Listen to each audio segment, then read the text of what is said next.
نن مونږ دنیا پسې منډې وو، دنیا رانه منډې وو. نو دا یو قاعده کلیه یاد وساتئ، څوک چې دنیا پسې منډې وایي دنیا هم ترې منډې وایي، او څوک چې د دنیا نه منډې وایي دنیا ورپسې منډې وایي. تجربه شرط، هر څه کې تجربې کوئ، په دې مې یو تجربه وکړه، کم از کم یو هفته ګناهونه مکمل پرېږده، الله سره یو نوی تعلق شروع کړئ، د الله ذکر و اذکار، نیکو خلکو سره، علماو، صلحاو، تبلیغ والو سره ناسته پاسته، تو ګوره چې ستا زندګي بدله نه شوه نو بیا نن خو ته چې پریشانه یې، مال حالم ډېر دی او پریشان، اطمینان، سکون، کامیابی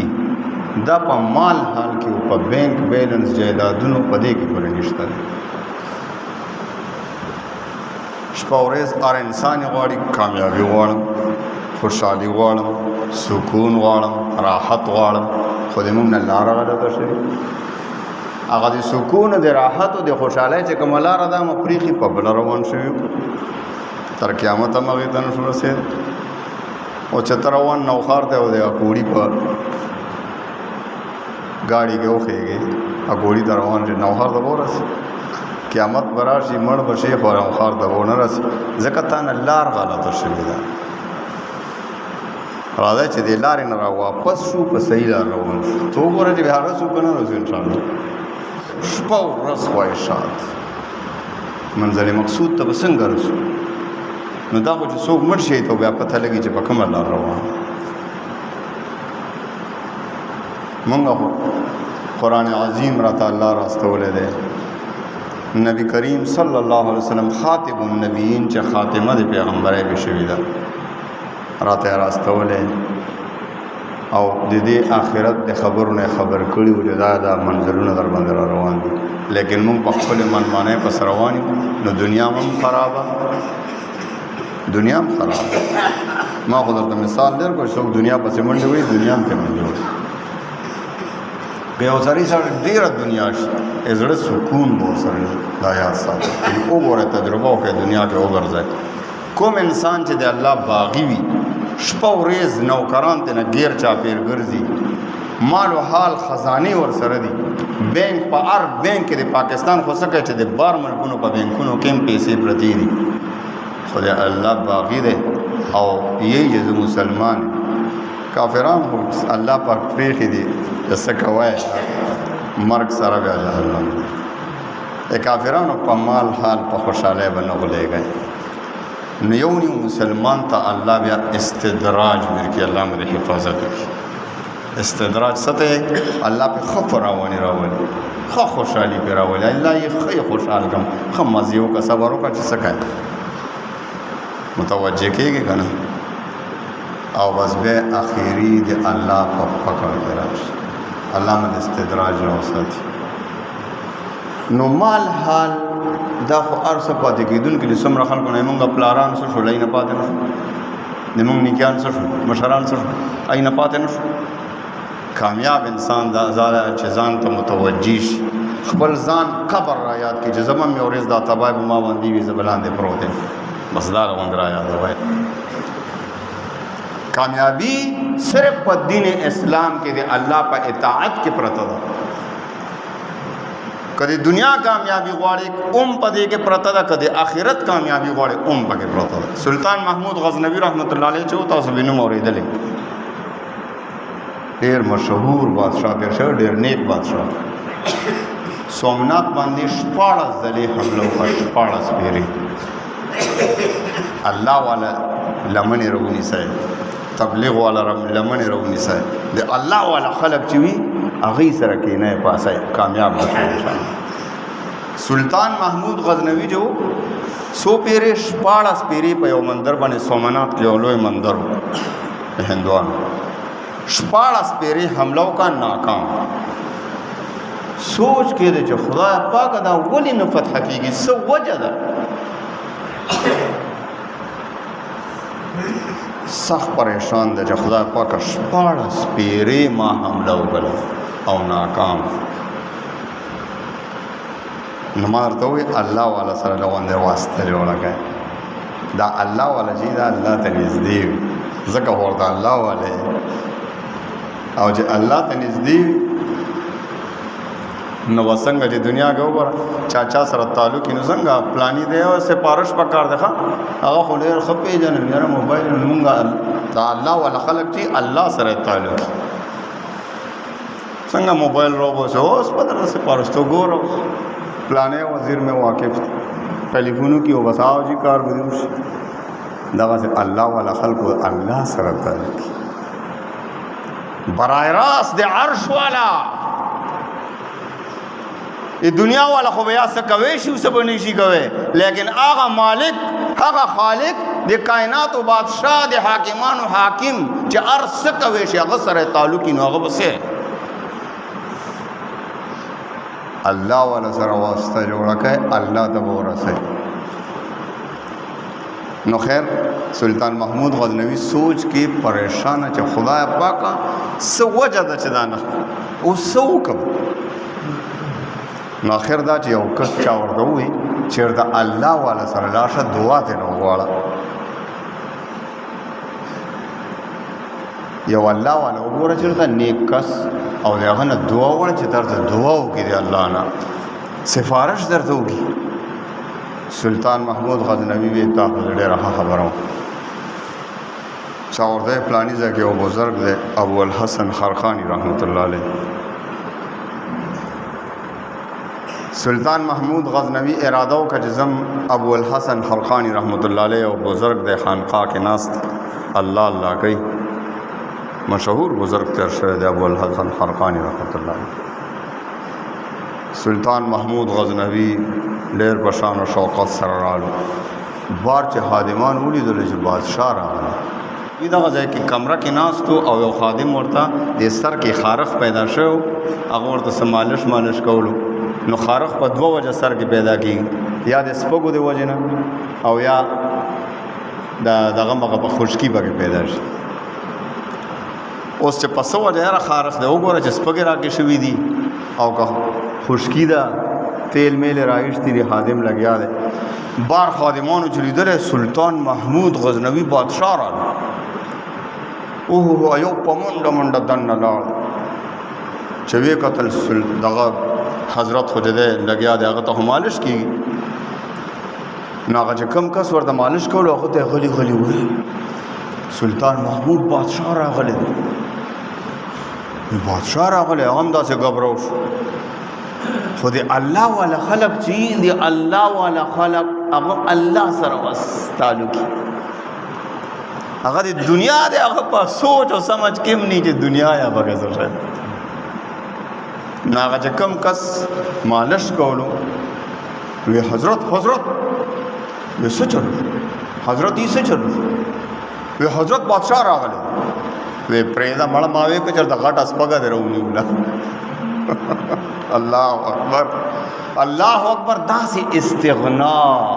الله در راته دا استغنا پیدا کړي مونږ خو بادشاهانو پسې ګرځو که مالداران یو خانان یو زما یاره چېرته اختر راشي خان ته مبارکۍ ته زما خانانو پسې ګرځو که نه ګرځئ تاسو الله مو دې وساتي نیکو خلکو علماو ته ځئ غټو تبلیغ والا ته ځئ خو خلکو سره کینئ پاسئ ځکه چې دی الله سره تعلق دی برای راست وی مړه ما وی که چېرته غټه سپږه درته په لاس دی راله سړی د مر شور دی جوړ کو بادشاه راغلی چې کتلې هغه بادشاه دننه راننوت سلطان محمود غزنوي حضرت چې وکتل سلطان محمود بادشاه راغلی ځان سره کینو نو وخت سره سلطان محمود غزنوي مونږ د خانانو د بادشاهانو بیا په جیب او په دغه نظر یې که نه په خزانو لیکن هغه کم کس چې د الله والی هغه دغه څیز په سوچ کې نه سلطان محمود غزنوي ورته د اشرفه یوه تیلی پیش کړه ډکه د پیسو نه ډکه تیلی وه وی دا حضرت قبوله کوي حضرت ورته یې دغه ځای کې کېده ښه جي کېښوده او وړه کې وی بس وایې که شته قبوله یې وی یاره بادشاه راغلی څه ورته راوړی څه شته د خوراک نو هغه خادم ته وویل سړی ټوکړې چې دی لږ راوړ ګوره چې سورې د اوچې ټوکړې وې د روټۍ هغه ورته راوړې سلطان محمود غزنوي ته پیش کړه د اوچو ګپه چې ګوره د سورې د اوچه وه مونږ د سار په حقونو مغرمې بیا نه خورو کنه نه شو خوړی مونږ چېرته خوړی شو دا سیزن سلطان محمود غزنوي خو بیا بادشاه و مونږ یې نه شو خوړی نو هغه خود بادشاه و هغه ته چې هغه اوچه ټوکړه وه هلکه له نو لغونې د نیمه خوله کې اوس هغه چېرته تېرېږي اوس د اوبو ضرورت دی حضرت ورته ویلې نه تېرېږي اوبو پکار دي او چې تېرېږي نه ډېره زیاته اوچه ده حضرت ورته بادشاه سلامت څنګه چې ستا دا اوچه ګپه نه تېرېږي د مارای نه په لاندې نه ځي دقسې ستا دا تیلی دا پیسې نه دي دا د ما د مارای نه لاندې نه ځي ما پیسو سره څه کار چې تا ما ته تیلی راوړي ده دا اوچه ګپه چې څنګه ستا د حلق نه نه تېرېږي دقسې دا ستا دا تیلی ستا دا پیسې ستا دا درهمې ستا دا مال حال ستا دا اشرفی ستا دا دنیا دا د ما د حلق نه نه تېرېږي دا واپس وه دا یې ورته صرف پیش دې دپاره دا اوچه ګپه راوړه چې پوهولو یې چې دا د مونږ نه تېرېږي څنګه چې تا دا دنیا دا دغه نه تېرېږي آی واغېښتله خیر خبرې مبرې کېدې بیا ورته چې حضرت زه په یو مقصد راغلی یم وی هغه څه وی هغه دا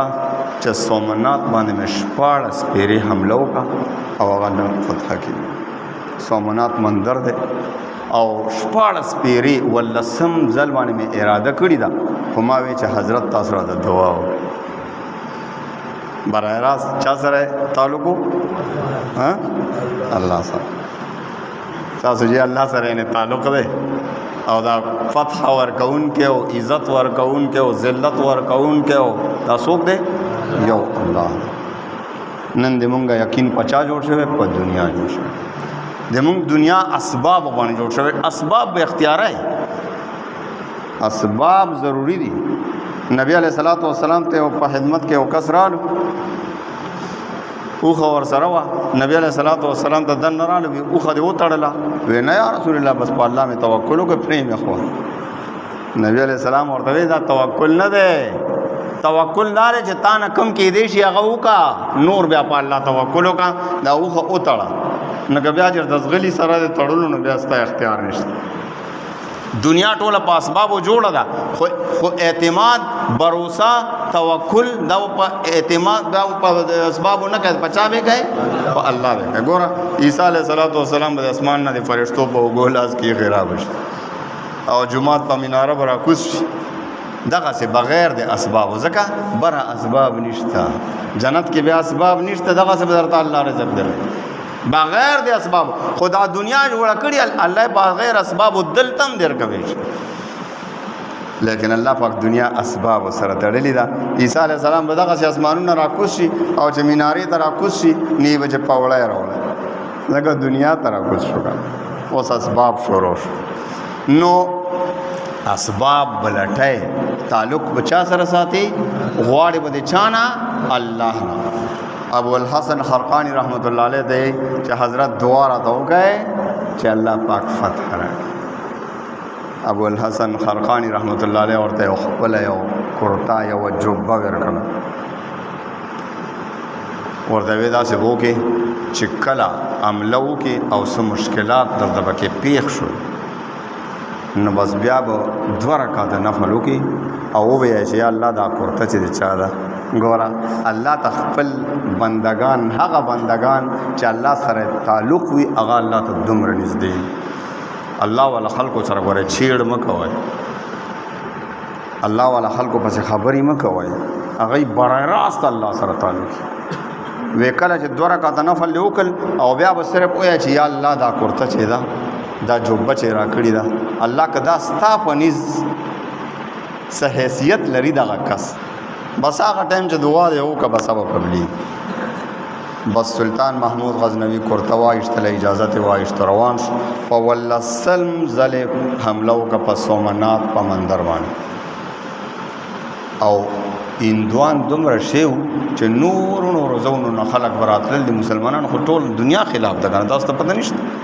په ټوله دنیا کې که هندوان دي که سیکان دي که عیسایان دي که انګریزان دي څومره ملکونه چې ټول مسلمانانو ته ګور یو دي ښه خبر نه او د اسلام حقانیت دی دا د اسلام د حقانیت نښه ده چې ټوله دنیا ورته یو ده پوه شه چې اسلام په حقه دی